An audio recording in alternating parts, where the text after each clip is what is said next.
Hello and namaskar. Welcome to Enviro Annotations Productions. I'm Sanjay Kumar Mishra, and today's report dives deep into India's vehicle scraping ecosystem and, more importantly, the environmental implications of how it's being implemented. On 22nd July 2025, the Lok Sabha took up Unstarred Question No. 440, where Dr. Kirshan Namdev posed a direct query to the Ministry of Steel. What measures have been taken to promote the establishment of metal scraping centers in Maharashtra? And what are the state and district-wise details? In response, the Minister of State for Steel, Bhupati Raju Srinivas Verma, listed several national policy measures.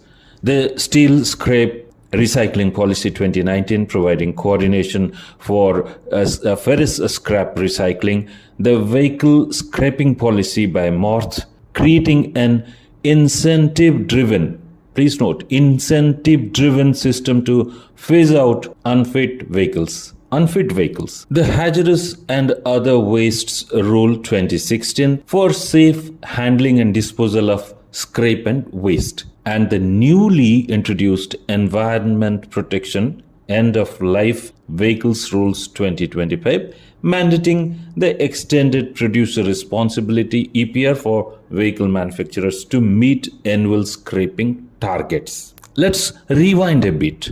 The Vehicle Scrappage Policy was officially launched on 13th August 2021. At that time, many vehicle owners were concerned. A report by moneycontrol.com quoted MORTH Secretary Giridhar Armane. We propose to scrap vehicles that are 15 years old and older, owned by central and state governments, by April 2022. It's a different matter that even today you can see a 15-year-old government vehicle being parked in front of the parliament. Anyway, he further said, from 2023, heavy commercial vehicles will need to meet fitness norms or be scrapped. For personal vehicles, implementation will begin from June 2024. While the policy was intended to reduce pollution and boost recycling, it also triggered fear and uncertainty. In fact, it seems to be more in the name of reducing pollution, but practically it is to boost recycling. In a sudden move, 10-year-old diesel personal vehicles were banned in Delhi and NCR, and later in Kanpur and Lucknow, regardless of their condition or PUC compliance. Now coming to the actual numbers released in today's reply in the parliament. According to the official MORTH portal, bscrap.parivahan.gov.in, I'm sharing a link also. In Delhi, just one operational registered vehicle scrapping facility, RVSF, for a metro that ranks among the highest in vehicle density and pollution levels. Alarming. Now, the nearby state, Haryana, 20 registered RVSFs with 16 already operational, located in districts like Sonipat, Jajpur, Badgarh and Hisar. So delights have to move out to Haryana. Now you can check what would be the pollution level. Uttar Pradesh reportedly has the maximum number of scrapping facilities, though the exact count we didn't do.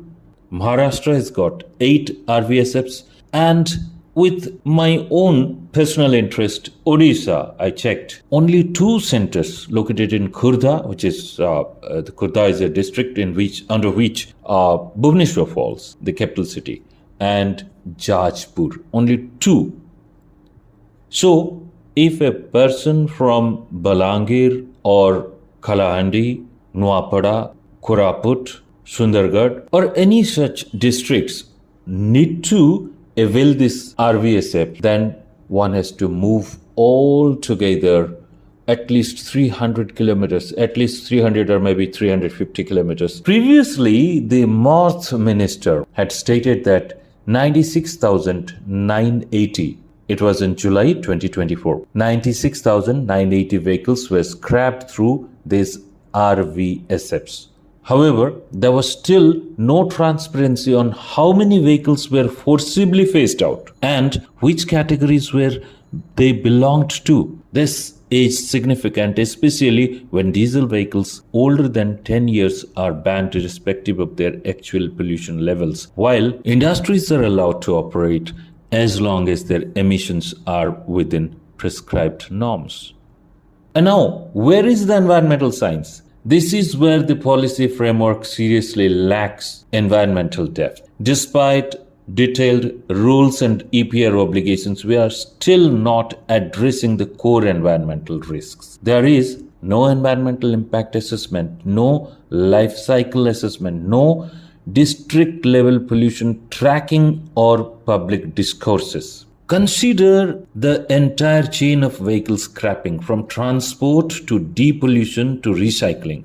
What is the environmental impact of transporting the end-of-life vehicles, ELVs? How are the pollutants like engine oil, battery acid, and coolants are being handled? What about the emissions in particulate matter from the metal shredding? Is there scientific landfill management for non-recyclables? And is there any study on the environmental impact to replace the ELV with a new vehicle, starting from mining to transport to manufacturing to everything? And that is what we call the life cycle assessment. None of these questions have been addressed at the policy or ground level, neither the government actually informing the people. This may lead to a scenario where scrapping simply shifts the pollution rather than mitigating it. What's needed now?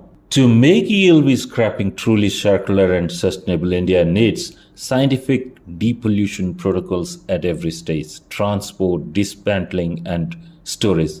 Mandatory environmental audits of all RVSFs with involvement of local communities, because they are the sufferers. Transparent public data portals for vehicle scrappage emissions and recycling statistics. Policy localization so that all states share responsibility and capacity rather than concentrating infrastructure in just a couple of states. Let's not forget, on 22nd July 2024, just before the union budget, the auto industry lobbied for higher scrappage incentives and continuation of FAME subsidies. This raises serious questions. Are we moving towards green future or just creating a greenwashed recycling economy? That's all for today from Enviro Annotations Productions. If you found this report informative, please like, share, and subscribe for more insights on environmental policy, sustainability, and governance in India. You are watching Enviro Annotation Production, where data meets environmental truth. Thank you. Dhanyavad. Jai Hind.